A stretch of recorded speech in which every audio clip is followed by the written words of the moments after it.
મિત્રો મહેર ફાર્મિંગમાં તમારું સ્વાગત છે। આઈસર 333 5 સ્ટાર ટ્રેક્ટર અને ટોલી પણ બંને વેચવાના છે। મિત્રો ટ્રેક્ટરના કન્ડિશનની વાત કરીએ તો ખૂબ જ સારામાં સારી તમને ટ્રેક્ટરની કન્ડિશન મિત્રો જોવા જશે।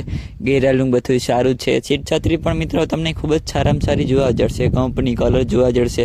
અને મિત્રો ટ્રેક્ટરના ટાયરની વાત કરીએ તો 50-60% જેવા તમને ટ્રેક્ટરના ટાયર જોવા જશે। અને મિત્રો ટ્રેક્ટરના ટોલીની વાત કરીએ તો તેની તમને ખૂબ જ સારામાં સારી મિત્રો કન્ડિશન જોવા જશે। અને તેમાં પણ ટોલીમાં તમને ક્યાંય સળો નહીં જોવા જશે। અને જેક પણ મિત્રો ખૂબ જ સારામાં સારો તમને ટોલીમાં જોવા જશે। અને 4 ટાયરવાળી તમને ટોલી જોવા જશે। અને મિત્રો ટ્રેક્ટરના મોડલની વાત કરીએ તો 2023નું મોડલ છે। અને મિત્રો ટ્રેક્ટર લેવા અથવા વેચવા માટે પણ તમે મહેર ફાર્મિંગનો કોન્ટેક્ટ કરી શકો છો। અને મિત્રો ટ્રેક્ટર અને ટોલીની કિંમતની વાત કરીએ તો 7,21,000 કિંમત અંદાજિત રાખેલી છે। ટ્રેક્ટર લેવા અથવા વેચવા માટે પણ તમે મહેર ફાર્મિંગનો કોન્ટેક્ટ કરી